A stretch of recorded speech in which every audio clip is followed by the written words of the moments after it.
I'm Gord Lambert. I'm Vice President of Sustainable Development for Suncor Energy. Suncor is a Canadian energy company, and we're active in the oil sands, natural gas, international and offshore, and the downstream refining and marketing businesses, and along with renewable energy as well, wind and biofuel. How did you become interested in environmental issues or sustainability issues in the first place?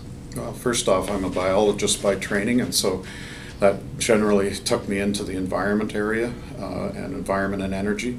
And on sustainability, I became mostly engaged at the time of the Rio Earth Summit, and so started to really take an interest at that stage.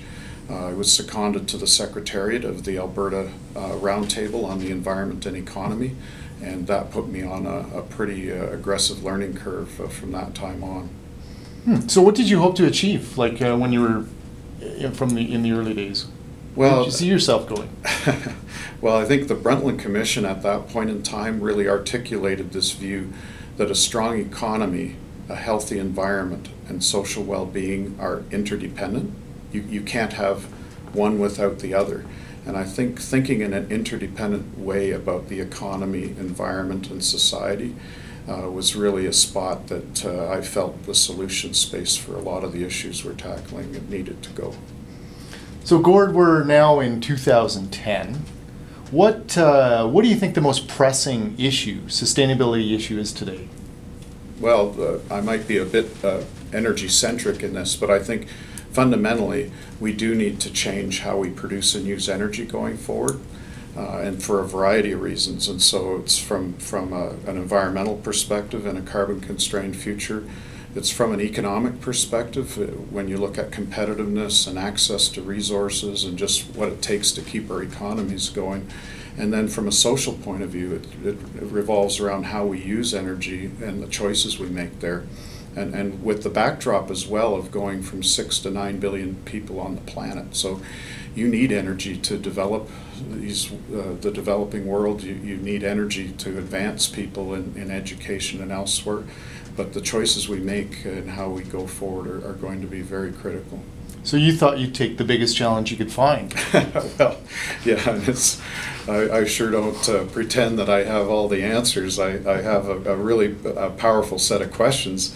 And in my travels, it's around having discussion and dialogue with people about where do we go in the future and how do we get there. What is it you do as the Vice President of Sustainability? What do you do? Well, I mean, there's two dimensions. One is an inside element to this game, and that's taking the company forward on technology, on performance improvement, and that's on the environmental side, front and center. We know with the oil sands under criticism, we need to get to a better spot, but we have to get there at pace. And so it is driving improvement across the company in the environmental and social arenas. Right now, we're very engaged in helping promote the discussion of a national sustainable energy strategy for Canada, and the importance of that as part of developing a vision for the future. So you see us weighing in the outside world a fair bit as well. What is it like being a Vice President of an oil company in the era of climate change? How has that changed the business you're in and your job in particular? Yeah, well, we're fundamentally, we have an economy that's based on hydrocarbon for mobility. So if you use planes, trains, or automobiles, you're using hydrocarbon-based fuel.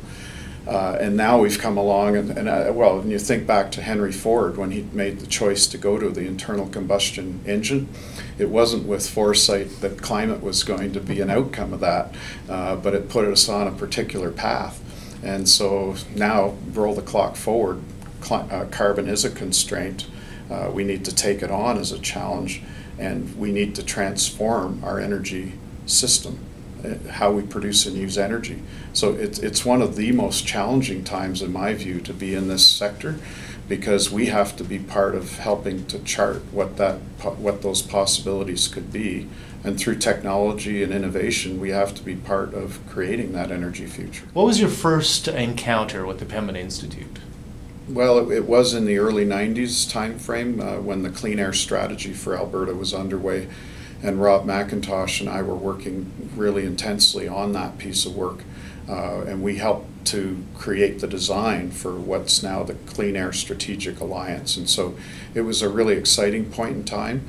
And of course, that organization since has gone on to tackle a lot of tough issues. So venting and flaring would be an example.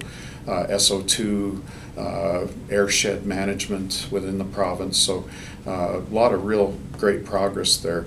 But another initiative that brought me very close to Pembina was the creation of the Clean Air Renewable Energy Coalition, or CARE Coalition, which was to advance. It was a group of stakeholders that came together to give some impetus and some push to deployment of renewable energy in Canada. And it's made some great progress over time. It was still an economic barrier there.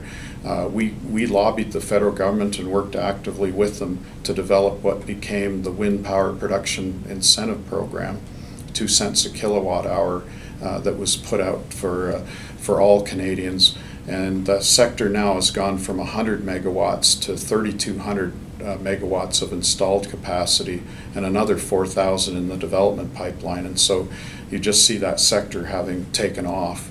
But it's an example of how many voices from diverse backgrounds are far more powerful than any one of us on our own. So is that as difficult for an oil executive to be involved in that as it is sometimes for environmentalists? Because I'm aware that as an environmentalist you can be branded a sellout for doing that kind of work. And as an oil executive, how are you? How is that? Well, yeah, I mean, you get labeled as consorting with the enemy, and but you know what? The enemy is us. I mean, there's problems that we're all part of, and I think it's also not being unduly judgmental about that. We're all users of energy. We use planes, trains, and automobiles, each of us in our day-to-day life. Yes, we have companies who are producers of that product. Well, guess what? That's the reality of today.